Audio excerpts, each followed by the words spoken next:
Pour moi, la mort, c'est qu'un passage. En fait, c'est un retour d'où on est venu. C'est une sensation tellement merveilleuse que souvent... C'était peut-être un des plus beaux moments. J'ai la nostalgie, en fait, de cet instant. Presque de mon existence. Où on flotte, on est confiant. J'ai pas de mots pour l'expliquer, mais... En fait, je suis sorti de mon corps. Après la mort, il y a la vie. Cette chose-là... Et c'est merveilleux. ...a été pour moi un cadeau. C'était un matin où tout le monde était déjà parti à la plage. Je suis partie en retard. Et le seul accès à la plage était en fait un petit pont qui traversait une rivière. J'étais comme terrorisée, j'osais pas traverser ce pont. J'ai avancé, mais j'ai avancé vraiment avec les jambes toutes flageolantes. À un moment donné, je me souviens, j'étais à peu près au milieu du pont et je me suis évanouie, je suis tombée de l'autre côté. Et là, j'ai plongé dans l'eau. À l'époque, je ne savais pas nager, donc je me suis vue partir. Je me suis dit, tiens, c'est fini. Et j'ai vu le fond de l'eau, qui était très clair. J'ai vu les cailloux. Je voyais tout, je me disais, tiens, en fait, c'est clair, c'est beau. Je me suis à peine débattue. Et je me suis sentie sortir de mon corps. Et je me suis retrouvée dans un endroit où il faisait, mais... chaud, agréablement chaud, et c'était très lumineux, très agréable. J'étais vraiment dans un état de confiance totale. C'était le bonheur, peut-être le paradis, je sais pas. C'était plein de lumière, d'amour, de réconfort. Et à un moment donné, j'ai senti qu'il fallait que je devais redescendre. Et je me suis retrouvée donc de nouveau dans mon corps. Il y avait une personne qui était un monsieur d'une 50aine d'années qui était en train de me réanimer. Je me souviens simplement qu'il y avait plein de monde autour, que c'était un peu l'affolement. Je me suis relevée, j'étais comme métamorphosée, j'étais toute tranquille, sereine, j'avais absolument pas eu peur. J'étais un petit peu dans un état de grâce.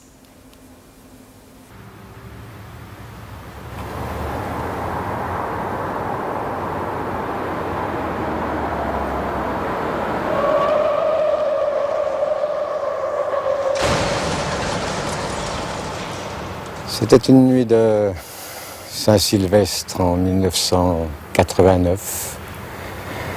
J'arrivais depuis cette direction-là, très très vite sûrement, avec un peu d'alcool, Saint-Sylvestre, route mauvaise. Et je me suis attrapé la borne, j'ai glissé. Et là, ça a été quelque chose d'assez pénible pour moi. Je ne pouvais plus rien faire. Je me cramponnais au volant en disant non, je veux pas y passer, je veux pas avoir un accident. Je me cramponnais ça comme si je me cramponnais à mon ego même. Et tout d'un coup, quand la voiture a commencé presque de s'envoler, une espèce de... Quand je suis passé de l'autre côté de la route, elle s'est envolée. Et là, j'ai complètement tout lâché. Je viens de faire une espèce de lâcher prise. Et un grand mot est arrivé dans mon cerveau, ou presque dans tout mon être. Enfin.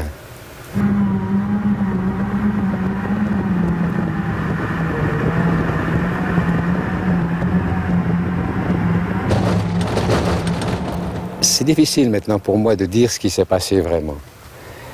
Les images qu'il me restent, c'est comme le soleil à travers les arbres. Une espèce de lumière relativement assez forte, là. Une espèce d'éclatement de lumière, puis une autre lumière, un truc un peu cotonneux comme ça.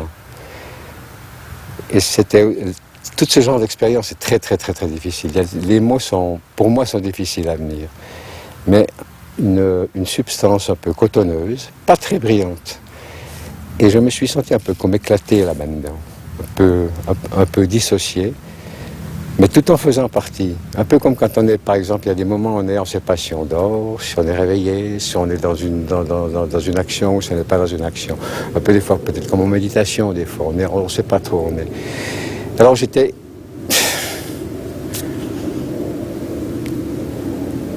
j'étais plus quelqu'un, mais je faisais partie de ça. Il me semblait que je faisais partie de ça. Et peut-être la chose la plus importante, c'est que, à la limite, j'aurais presque voulu y rester là. Hein? J'étais bien, j'étais tranquille, mais il y avait toujours ce sentiment d'exister. Il me semblait que j'existais encore, malgré ça. Puis, là, à ce moment-là, pratiquement plus rien. Là, ça a été le néant complet. Et simplement, je me suis réveillé à l'hôpital. Et quand je me suis réveillé à l'hôpital, les premières paroles qui me sont arrivées, c'était quand même merde, ça recommence. Vous dites, Sophie, que vous êtes sortie de votre corps. Alors c'est quelque chose qui est difficile à concevoir, hein, sur un plan médical, scientifique.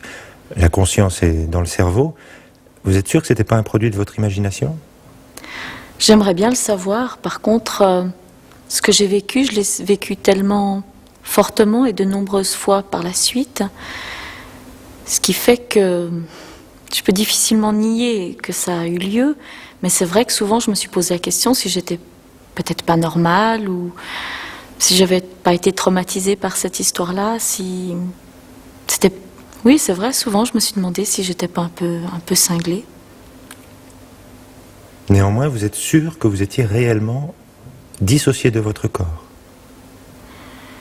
Oui, parce que je voyais mon corps, je pouvais m'observer de loin, je pouvais me promener et je voyais plein de choses, donc oui, j'étais dissociée de mon corps. Et d'ailleurs, je me souviens aussi que pour rentrer dans mon corps, c'était un effort de rentrer dans le corps. Et quand vous étiez en dehors, vous étiez où à ce moment-là ? Peut-être dans un monde parallèle, je sais pas. Mais c'est vrai que je voyais tout d'une manière très réelle. Je pouvais observer des petits détails. J'avais l'impression de comprendre, intuitivement de comprendre tout. D'avoir en fait pas de questions à poser tellement tout paraissait limpide et clair et évident. Il y a une sorte d'évidence, de sensation de je sais. Pour vous, c'était bien réel? Vous étiez vraiment ailleurs? Ou bien est-ce qu'on peut imaginer que c'était votre imagination qui a fonctionné par une sorte de mécanisme de défense psychologique? Question piège. Je pense que simplement que si c'était pas réel, si c'était une imagination, une défense psychologique, j'en aurais conscience différemment. Là, je n'ai pas de mots pour le décrire. Si je peux le décrire, ça serait dans ma conscience actuelle. Donc, pour moi, il y avait quelque chose qui s'est passé. Et vous diriez que vous étiez aux frontières de la mort? Aux frontières de quelque chose. La mort, je sais pas ce que c'est que la mort. Et personne ne peut le dire, et effectivement, oui, on n'est plus là, etc., etc., mais la mort en elle-même, personne ne peut nous le dire. J'étais aux frontières de quelque chose. Je crois que je peux le définir comme un état de conscience différent.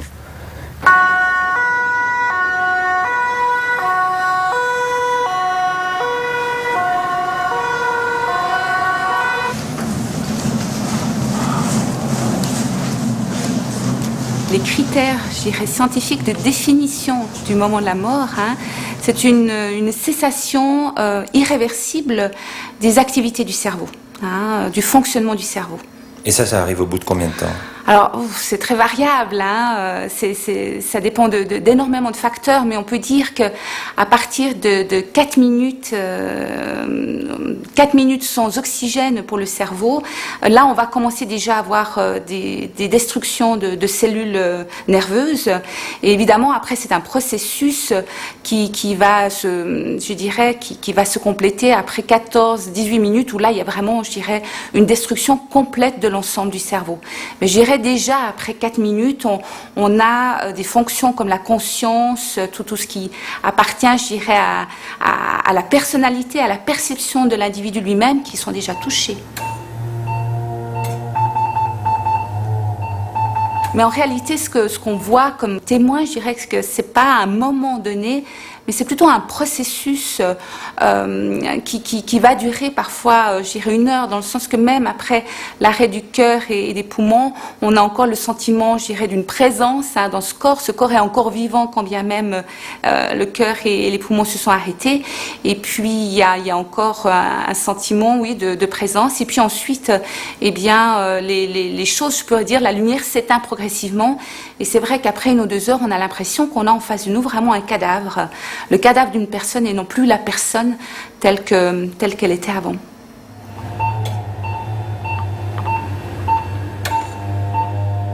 À l'âge de 20 ans, j'ai eu un accident de voiture dans lequel j'ai eu une fracture de la colonne vertébrale, ce qui a nécessité une intervention chirurgicale. Et suite à cette intervention, j'ai eu une hémorragie interne, ce qui m'a provoqué un arrêt cardiaque et respiratoire. À partir de ce moment-là, j'ai fait un voyage fabuleux. En fait, j'ai pas de mots pour l'expliquer, mais en fait, je suis sorti de mon corps. J'étais là dans mon lit et j'ai commencé à flotter. Et j'ai décollé gentiment jusqu'au niveau du plafond. Là, je me suis retourné, j'ai vu mon corps inanimé avec le personnel soignant et le médecin qui faisait le nécessaire. Puis là, il y a une infirmière qui s'en est allée chercher peut-être un médicament. Là, je l'ai suivi. Puis j'ai retraversé les murs, des plafonds et je me suis retrouvé dehors, dans le néant. Il n'y avait plus rien, il n'y avait plus d'aspect terrestre, mais j'étais dans un néant avec une petite lumière là, qui était là et qui m'attirait. J'ai eu l'impression de rentrer comme dans un tunnel et cette lumière grandissait de plus en plus jusqu'au point de m'englober complètement. Et à ce moment-là, je me suis retrouvé baignant dans de l'amour, quoi, en fait.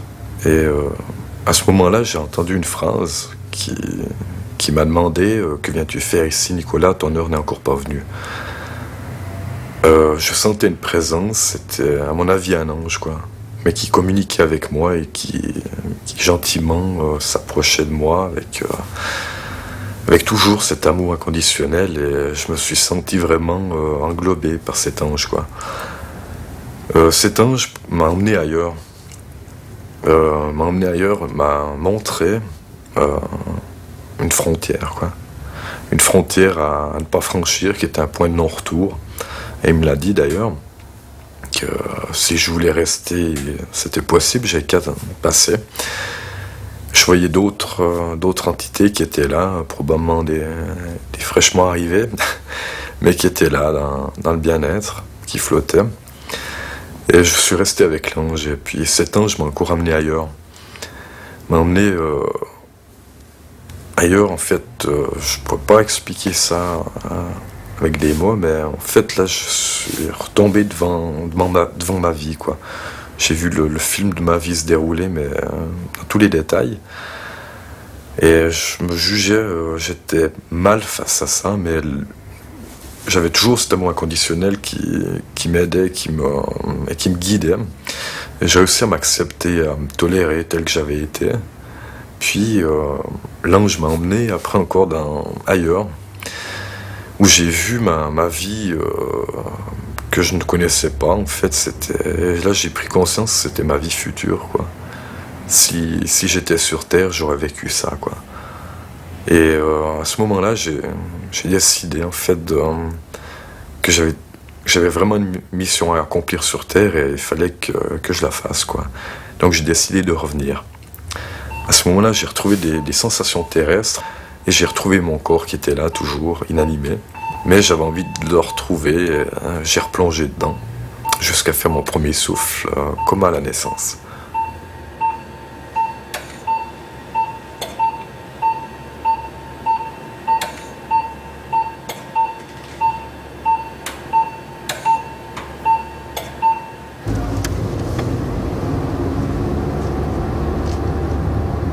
Très jeune déjà, je me posais beaucoup de questions sur le sens de la vie, le pourquoi de l'univers, la conscience humaine.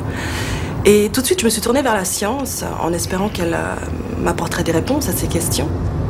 Et pourtant, assez vite, je me suis rendu compte que, en fait, la science actuelle, elle se gardait bien d'aborder ces grandes questions. Un jour, ma meilleure amie m'a parlé d'un livre qu'elle était en train de lire sur les NDE. Ça m'a intriguée, je l'ai lu. Et puis là, ça a été un véritable déclic. Quand je suis rentrée des États-Unis, après mon post-doctorat, j'ai été très étonnée de constater qu'en fait, en Suisse, rien n'existait pour les NDE.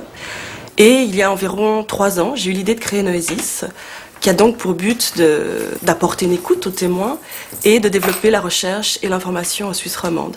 Parce que ça me permettait en fait de concilier autant l'aspect scientifique que les contacts humains.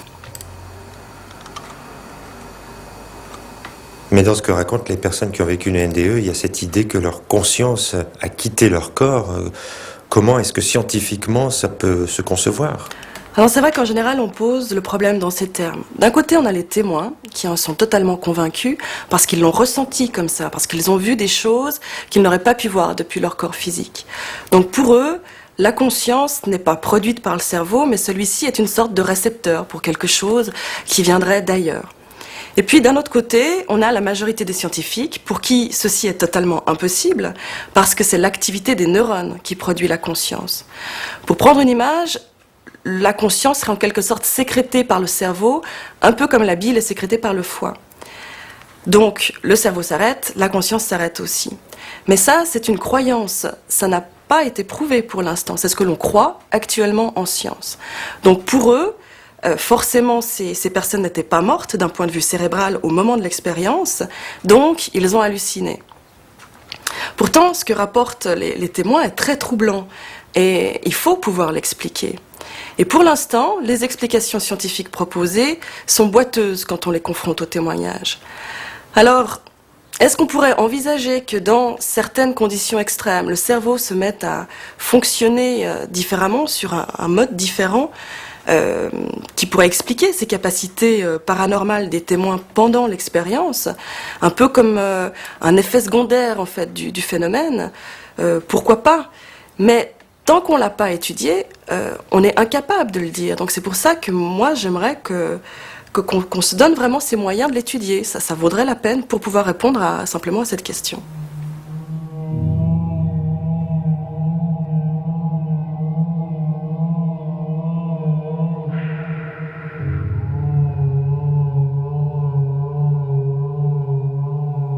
Depuis 20 ans, on a étudié de manière très sérieuse les NDE, notamment aux États-Unis. On connaît un peu l'ampleur du phénomène. Une étude Gallup a conclu qu'il y avait à peu près 13 millions d'Américains qui ont vécu une NDE. Pour la France, on parle de 3 millions. Pour l'Allemagne, de 2 millions. Pour la Suisse, on n'a malheureusement pas de chiffres. Mais 13 millions d'Américains, ça fait une personne sur 20. On peut donc supposer qu'en Suisse, ce serait des dizaines de milliers de personnes. Certainement, c'est un phénomène très répandu qui se passe partout dans le monde et peut-être même depuis le début de l'humanité. Alors ces NDE, vous le dites dans votre livre, sont vécus par environ 30% des gens qui sont en situation de mort clinique. Pourquoi seulement 30%? Qu'est-ce qui arrive aux autres? Ils n'en vivent pas? Déjà, c'est pas 30% de personnes en état de mort clinique. Ça comprend également les personnes qui étaient simplement proches de la mort, sans être en état de mort clinique, et ce qu'on appelle les Fear Death Experience.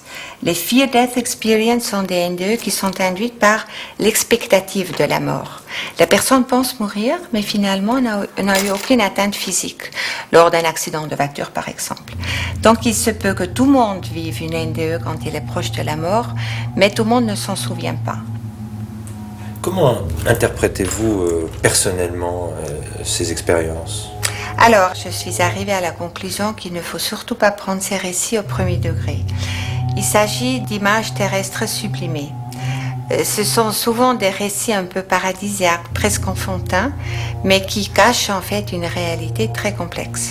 Donc il se passe comme une mise en scène par des images familières afin que l'expérienceur puisse donner un sens à ce qu'il est en train de vivre. Alors quand vous dites mise en scène, ça ne veut pas dire que ça ne se passe pas vraiment, qu'il n'y ait pas un vrai voyage dans l'au-delà.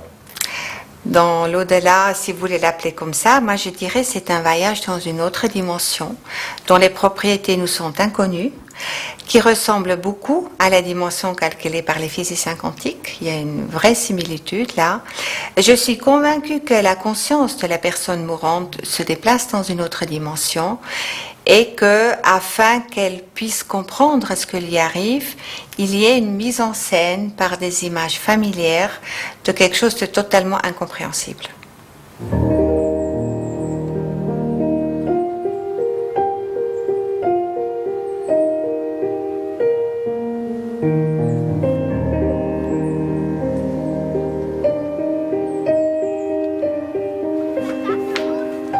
C'est assez difficile de trouver des témoins qui soient prêts à parler, simplement parce qu'ils se rendent bien compte que c'est pas facile à croire pour ceux qui ne l'ont pas vécu. En fait, ils ont peur de passer pour des fous, pour des illuminés. Et en fait, on a un réel problème de langage, dans le sens où notre vocabulaire n'est pas adapté pour rendre compte de cette expérience. Alors, comme les mots n'existent pas, chacun interprète à sa façon et utilise son propre langage pour décrire ce qui s'est passé. Et c'est très dommage parce que c'est souvent ce langage qui heurte les scientifiques. Quand ils entendent des mots comme ange, être de lumière ou paysage fabuleux, ils se bloquent, ils se disent non, là, on peut pas y croire.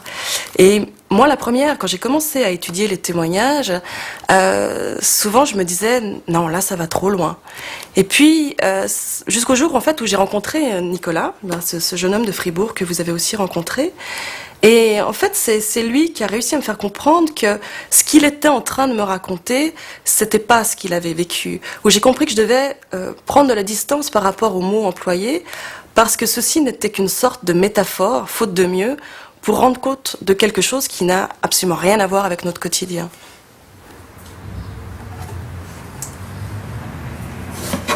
Il m'a fallu 2 ans pour pouvoir en parler à ma sœur. Et puis, je n'avais pas les mots pour l'exprimer, je me sentais un peu, on peut dire ça, tombé d'une autre planète, quoi, parce que c'est une expérience qui paraît un peu folle, disons, et je ne l'avais pas vraiment intégrée, donc je n'ai pas été au fond des choses avec elle, quoi. Il m'a fallu 5 ans après pour en parler à ma famille. Et là aussi, je me sentais encore pas prêt, quoi. J'avais pas les mots pour l'exprimer, beaucoup trop de doutes par rapport à cette expérience, et de pouvoir l'intégrer au fond de moi, quoi.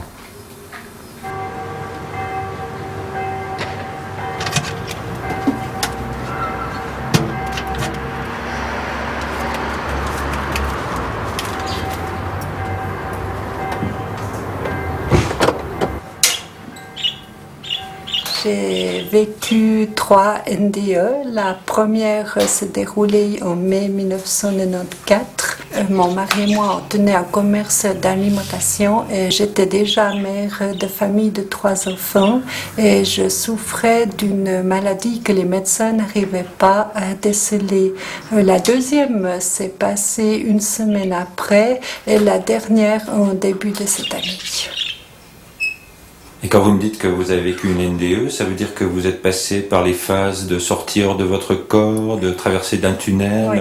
Qu'est-ce qui vous a le plus marqué ? C'est la décorporation et l'arrivée au bout du tunnel, dans cette lumière, dans cet amour, dans cette chaleur que ici sur Terre on ne connaît pas. C'était l'amour avec un grand A, c'était un sentiment de paix, de bien-être, une très très forte envie d'y rester. Et si vous aviez autant envie d'y rester, qu'est-ce qui vous a fait revenir ? Parce que dans le tunnel, une voix m'a dit que je devais revenir sur Terre pour m'occuper de mes enfants, que j'aurais le droit de revenir quand mes enfants seraient grands. Et ça, c'est pour bientôt ? Oui, je le souhaite du fond du cœur parce que la vie ici est devenue très difficile à vivre parce que pour moi c'est un continuel déchirement entre la vie de l'autre côté et la vie ici-bas. Mais la vie ici-bas, comme vous dites, est difficile à vivre pour vous ? Oui, parce que je souffre d'une intolérance au gluten, de polyarthrose et de fibromyalgie. Alors, c'est des douleurs qui sont continuelles jour et nuit. Et pour moi, chaque minute, chaque seconde, chaque minute, chaque heure, j'aimerais être de l'autre côté, tout en sachant que je dois continuer à vivre là, que je dois m'occuper de mes enfants, de ma famille, de mon mari. Et ça, c'est presque impossible. C'est difficile. Salut. Salut. vachement et toi. Ouais, ce matin. il a commencé. Pas trop pénible. Ouais, ça va. Mamie, Ouais, Dieu merci. comment ça va? Ça va. Et toi? Pas de mauvaise surprise. Ça va pas? Bien, bien. Ouais, ça va et toi?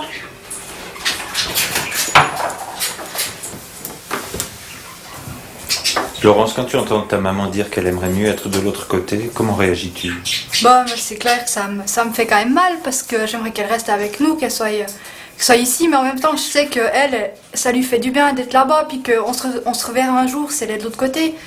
Mais c'est dur à accepter qu'elle veuille plus être avec nous. C'est quand même difficile. Est-ce qu'il y a eu des moments où tu te demandais si ta maman avait des hallucinations? Non, jamais. Moi, j'ai toujours cru ce qu'elle disait. J'ai jamais douté de ce qu'elle racontait. Et toi, tu es convaincu qu'à ta mort, ça se passera comme ce que ta mère raconte? Ouais. Bah ceux qui reviennent, c'est un peu des messagers qui nous racontent ce qui s'est passé de l'autre côté pour nous aider à nous dire que c'est beaucoup de gens qui croient qu'après la mort, il n'y a rien, tout ça. Ben non, après la mort, c'est merveilleux, c'est un autre état, c'est une autre vie, faut pas en avoir peur. Maintenant, moi, je peux plus dire que j'en ai peur comme avant, maintenant, c'est passé. Je sais que l'autre côté, c'est merveilleux.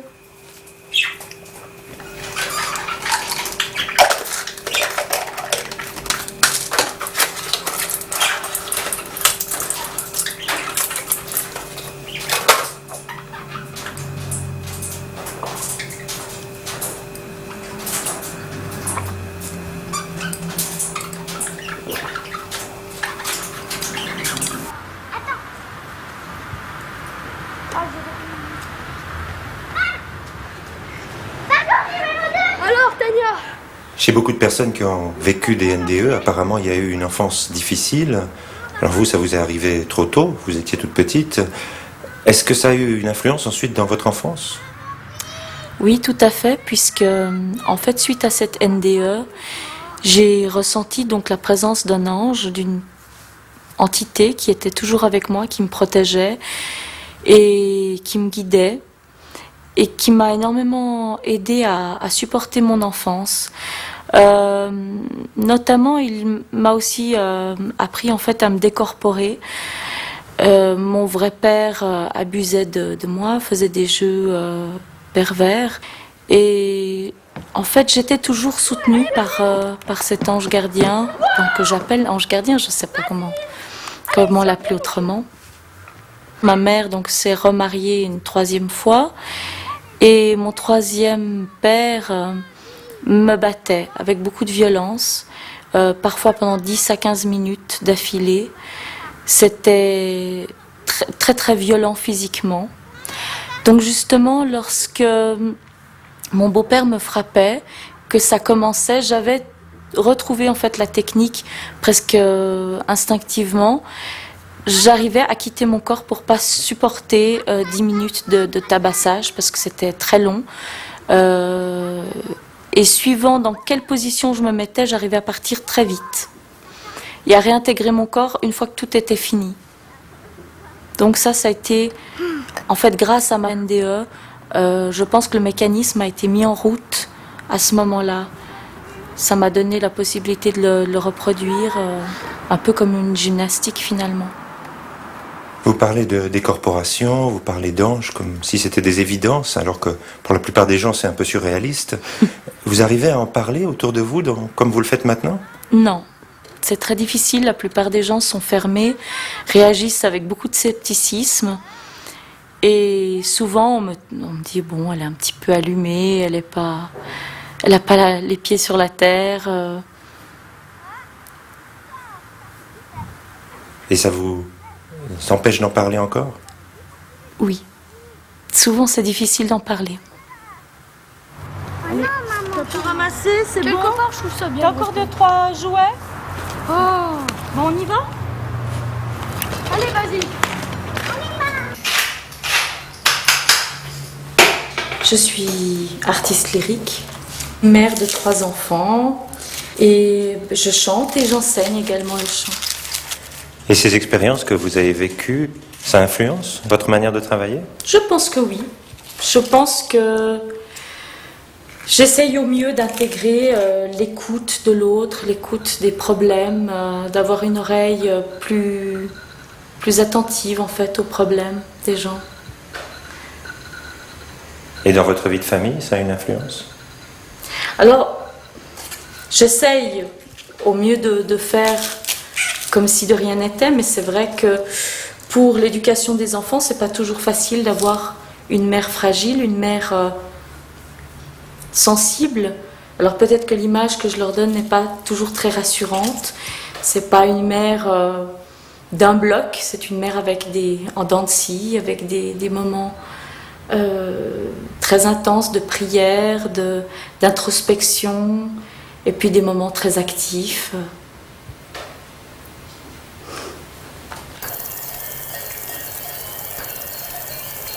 Une expérience de ND, ça bouleverse énormément, quoi, en fait. Il y a une nouvelle approche par rapport à la spiritualité, par rapport à toutes les religions aussi.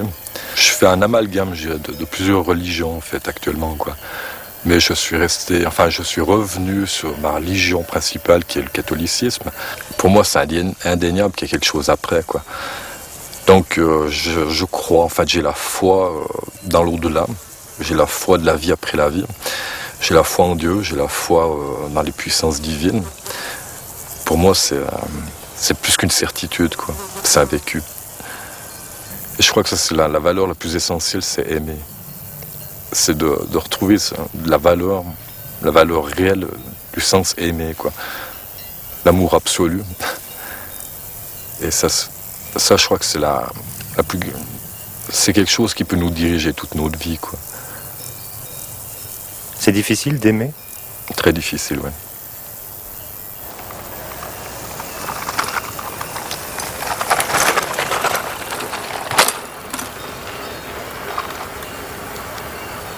Il vous arrive aussi d'autres phénomènes nouveaux depuis votre NDE?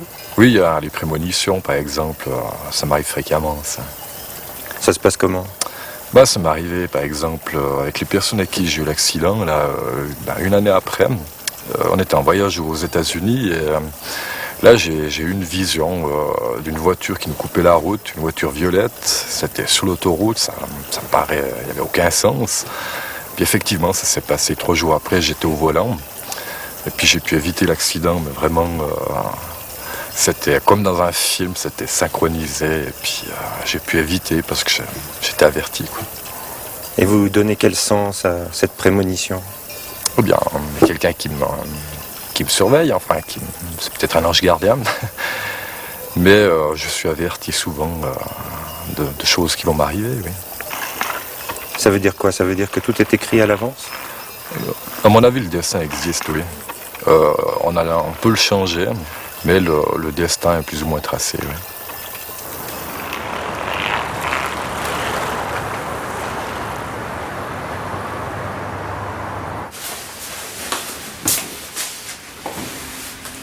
Actuellement, j'ai trouvé un équilibre dans une vie de célibataire, c'est un choix. Le fait d'avoir eu cette expérience a eu beaucoup d'influence aussi dans ma vie de couple. Je pense pas que ça devait être évident pour la femme qui était avec moi de me supporter aussi dans mes prises de tête. Et cette volonté de garder ça au devant de moi, quoi. C'est des situations, je pense, qui sont insupportables pour une autre personne qui n'a pas vécu ce genre d'expérience. J'ai une formation technique, je suis monteur en tableau électrique et c'est un métier qui est très cartésien. Et une expérience pareille nous amène une vision spirituelle, une vision sociale et humaine. J'ai eu beaucoup de mal au début de pouvoir intégrer ça, en fait, parce que ça me séparait complètement de ma profession. Avec les années, maintenant, j'ai trouvé un équilibre parce que c'est plutôt dans mon temps libre que j'essaye de témoigner et d'expérimenter ma vie. Diriez-vous qu'une vraie NDE, ça se voit à la transformation des gens qui l'ont vécu? Alors c'est vrai que les gens qui vivent une véritable NDE voient leur vie bouleversée par des changements que je dirais essentiellement positifs. Même s'ils éprouvent tous une très forte nostalgie de ne pas être restés là-bas, ils apprécient tous beaucoup plus la vie. Ils vont privilégier les relations, se désintéresser des choses matérielles. Curieusement aussi, ils éprouvent souvent une soif de connaissance et se mettent à lire énormément. Ils ont aussi un sentiment de renouveau personnel, parlent d'une seconde naissance. Et puis parfois, certains vont jusqu'à comparer leur NDE à une psychanalyse accélérée parce qu'ils auraient pu comprendre au moment de l'expérience ou prendre conscience d'un traumatisme ancien. Donc on peut dire qu'en fait ils utilisent des mots très forts pour rendre compte de changements qu'on peut difficilement attribuer au seul fait d'avoir frôlé la mort.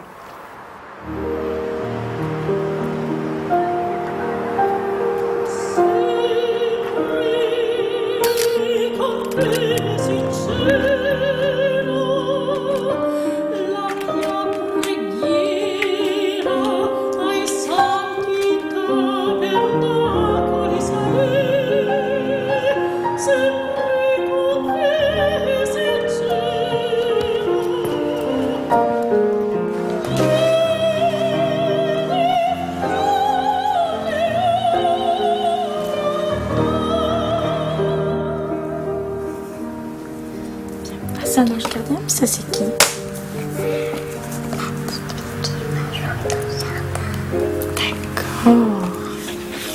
D'accord. J'ai une passion dans la vie, c'est la photo. Et longtemps dans une période, là, j'ai beaucoup photographié les jeux d'ombre et de lumière.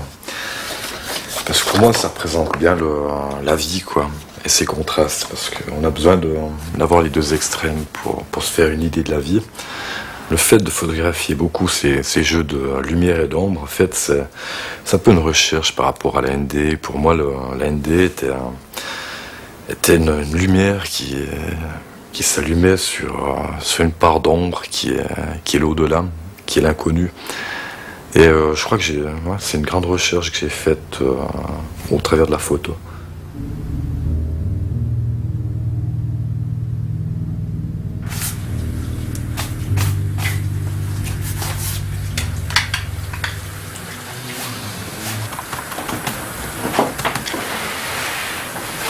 Une des premières évidences après cette expérience NDE, c'est peut-être le changement dans la peinture. Si on prend, voilà par exemple ceci ici, une peinture qui a été faite avant. On regarde un sujet figuratif, très graphique. Et juste après, ça c'est une peinture qui date de 88. Et en 89, juste après l'expérience, on voit que le trait éclate et plus que le pinceau reste. Et ça, je ne saurais pas trop me l'expliquer. La peinture de l'accident, je l'ai faite facilement 6-8 mois après. Quand l'émotion de toutes ces choses-là avait disparu, il n'avait plus resté le sentiment. Alors j'ai fait quelque chose de ce style-là. Bon, c'est très grand. Et là, on a mon accident ici. Le plus grand changement, ça a été quand je me suis retrouvé aux soins intensifs après 2 jours où ma conscience revenait.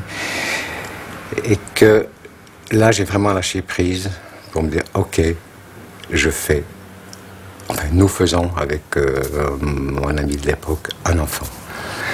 Et ça a été très fort en moi. Et cet enfant est arrivé pratiquement 9 mois après la NDE. Ça a été une décision, un lâcher prise qui m'a fait prendre cette décision. Alors j'avais des craintes, des peurs, j'avais déjà donné. Être artiste, c'est toujours aussi, avoir un enfant, c'est toujours une responsabilité en plus. Puis là, tout a coulé comme ça et j'ai vraiment lâché prise par rapport à ça. Oui. Peut-être qu'avant, je m'accrochais aux valeurs du devoir, aux valeurs qu'on nous inculque quand on est enfant. Tu dois faire ci, tu dois travailler, tu dois rapporter de l'argent, tu dois vivre dans un système social en étant productif dans ce système social. Et après la NDE, toutes ces valeurs matérielles, pour moi, n'ont plus trop d'importance. Okay. Le ticket, vous pouvez me le garder, hein? C'est sympa, merci bien. Merci beaucoup. Allez, au revoir. Au revoir. d'avoir vécu cette expérience, le fait que j'en ressorte différent, avec des valeurs différentes aussi. Peut-être que pour les autres, c'est difficile à saisir. Et le point culminant, le point d'orgue de cette différence, c'est la solitude. Cette solitude, ma propre solitude, j'ai dû l'apprendre.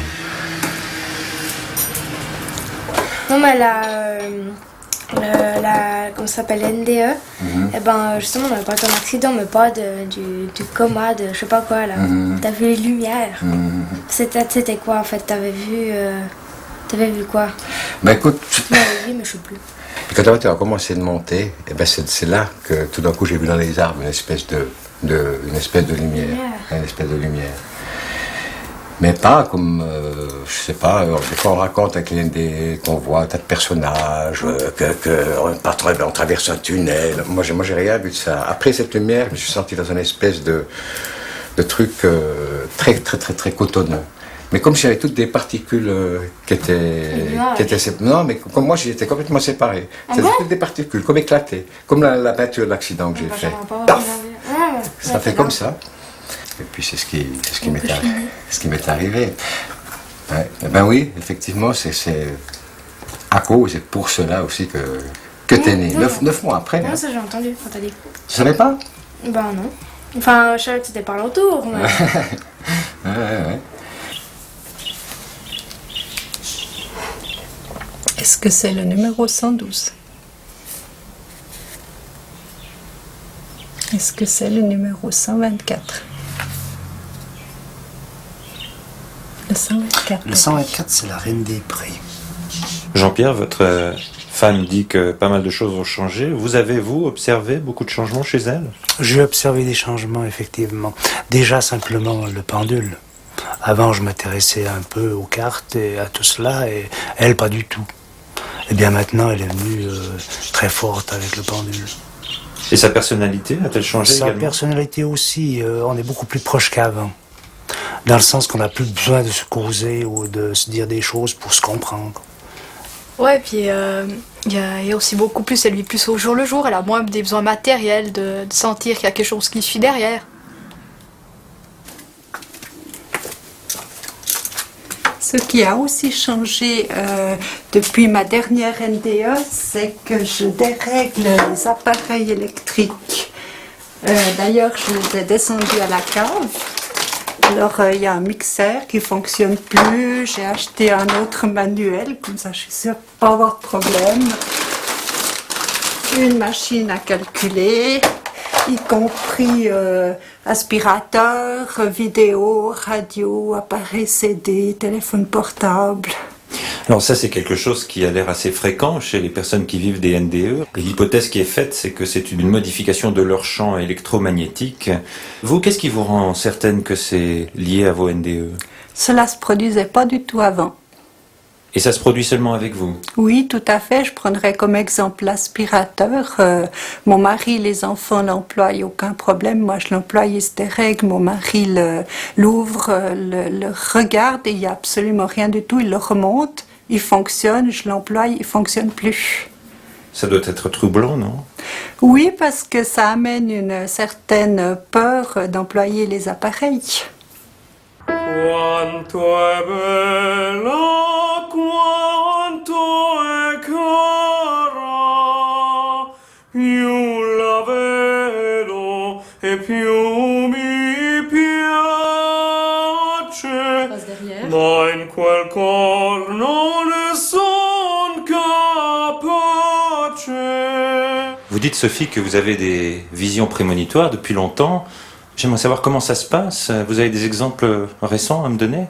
Oui, notamment, en effet, la première prémonition, disons, importante, qui m'a beaucoup frappée et bouleversée, c'est pour le tremblement de terre de Kobe. J'avais donc 2 semaines auparavant, je m'étais réveillée à 3h du matin. Et en fait, j'avais décidé de retourner au Japon, puisque c'est là que je suis née. Et je me suis réveillée en sueur avec un cauchemar horrible en voyant Kobe détruit. Et ça m'a ça m'a fait très peur en fait de faire ce rêve. Je me suis dit ça y est, est-ce que ça veut dire que je dois pas aller au Japon, je dois pas voyager? Et puis effectivement 2 semaines plus tard, le tremblement de terre a eu lieu, donc c'était vraiment pour moi assez terrible parce que je me sentais en même temps coupable de pas pouvoir agir. Et ça, vous en avez parlé dans votre famille? Oui, alors en principe quand ça m'arrive, j'en parle en premier lieu à mon mari, ensuite à mes enfants, à ma sœur qui est ma grande confidente, mais surtout à Benjamin qui est le plus proche de moi finalement. Et vous, Benjamin, quand vous entendez votre mère parler de vision prémonitoire, comment vous réagissez? Ben, comme toute personne qui entendrait quelqu'un parler de prémonition, on réagit d'abord, la réaction est très sceptique et très, très méfiante. On a peu d'assurance sur ce qu'elle dit. Et donc c'est seulement au moment où ça arrive ou au moment où on a eu un écho de ce qui s'est passé que c'est très surprenant et puis qu'évidemment on prend la personne en considération. Donc pour vous, ce sont bien des prémonitions? Ah oui, tout à fait, oui. Ces dons paranormaux évoqués par les personnes qui ont vécu une NDE, ça paraît assez fou. Est-ce que vous y croyez? Oui, j'y crois. Je pense que nous avons tous en nous, à l'état latent, la possibilité d'exercer des dons paranormaux. Je fais l'analogie avec le cerveau. On sait qu'on n'utilise qu'une infime partie de notre capacité cérébrale. Pourtant, le potentiel est là, mais inexploité. Je pense que l'état modifié de conscience qui est inhérent à la NDE libère ce potentiel. On connaît tous l'action du mental sur le corps. On sait ça surtout par les maladies psychosomatiques. Mais ce qui se passe pour les expérienceurs, c'est beaucoup plus puissant que ça. Moi, je suis plutôt étonnée pourquoi tous les expérienceurs n'ont pas cette capacité-là. C'est peut-être lié à leur capacité ou incapacité d'assumer ces dons qui sont très difficiles à gérer. Il faut voir de quoi on parle, je veux dire. L'avenir, ils ont des prémonitions, souvent sous forme de rêves. Ils devinent les pensées des gens, ils voient les maladies dans les gens. Imaginez-vous d'avoir en face de vous une personne qui a un cancer, qui ne le sait pas, vous le savez. Alors comment gérer? Il faut le dire, il ne faut pas le dire. C'est extrêmement compliqué. Là où ça devient passionnant et plus utile aussi, c'est quand ces dons paranormaux sont accompagnés par le don de la guérison. Et ça arrive souvent, il y a beaucoup de cas documentés. Là, on voit vraiment l'action de l'esprit sur la matière et ça ouvre des voies de recherche fascinantes. Je ne sais pas exactement ce que j'espère découvrir. Ce qui est certain, c'est que c'est la quête au sens de chemin qui m'importe plus que le but à atteindre. Alors est-ce qu'on arrivera à expliquer scientifiquement la NDE? J'en sais rien. Et probablement que les grandes questions soulevées par la NDE resteront encore longtemps sans réponse. Vous seriez déçu si un jour on arrivait à démontrer qu'au fond tout ça n'est qu'une grande hallucination collective? Non, pas du tout, car je vous répondrais, et alors? Ça ne résoudrait rien, ça éliminerait seulement l'aspect spirituel, et ça réduirait le phénomène à un dérèglement physiologique, mais ça n'expliquerait pas pour autant pourquoi tout le monde hallucinerait de la même chose. C'est quand même étonnant que des personnes du monde entier, de langues, de cultures, de religions différentes, à des époques différentes, aient des hallucinations constituées des mêmes images, des mêmes symboles, et ressentent les mêmes sensations dans ces circonstances. Alors, ce serait passionnant d'essayer de savoir pourquoi, comment ça marche, pourquoi tout le monde ne la vit pas, pourquoi ça laisse autant de traces. Donc en fin de compte, moi j'essaie de garder l'attitude la plus ouverte et neutre possible quant à ce qu'on va découvrir. Peut-être bien que c'est une hallucination. C'est vrai qu'après toutes ces années passées à l'étudier, moi je pense pas que ce soit une hallucination. Et je pense que son étude nous apporterait beaucoup sur le plan des neurosciences.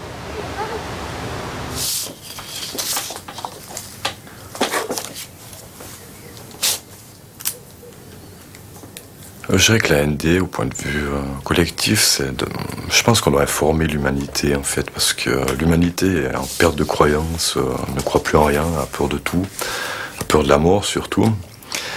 La mort est encore un sujet très tabou, beaucoup plus que le sexe. Et enfin, j'ai l'impression que plus personne ne croit en l'au-delà. Et je crois que nous, on a un témoignage à donner, c'est-à-dire qu'il y a une vie après. Il y a quelque chose qui existe, ça continue.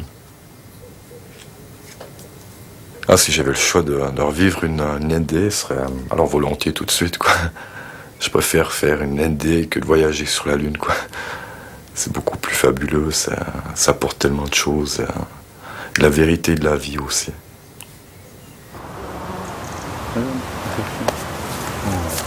Au fond, vous diriez que ça vous a servi à quoi, cette NDE? Ça m'a servi pour moi à retrouver le sens de l'existence. Et non à changer complètement ma vie. J'ai reçu quelque chose dont je ne peux pas savoir quoi, et que heureusement, maintenant, par moment, quand je suis prêt, ces choses-là me viennent à la conscience et me poussent à agir comme tiens, je dois agir. Je pense que ça m'a apporté un réconfort et une confiance en la vie. C'est vrai qu'à travers le chant, j'ai eu la possibilité justement d'aller retrouver ces moments où on n'est plus rien finalement, où on lâche prise. Ça m'a aussi donné envie de transmettre aux autres ce que j'avais reçu. Cet instant de grâce, j'aimerais tellement le faire partager à d'autres. Ce qui m'a impressionné chez vous, Mireille, c'est non seulement votre absence de peur de la mort, mais même votre désir de la retrouver. Au fond, pour vous, c'est quoi la mort? La mort, c'est un passage. La mort, c'est une chose merveilleuse. La mort ne provoque aucune souffrance. Et je dirais que la mort, c'est la vie. Et c'est tellement merveilleux ce qui est après que c'est divin, c'est une attente d'y retourner.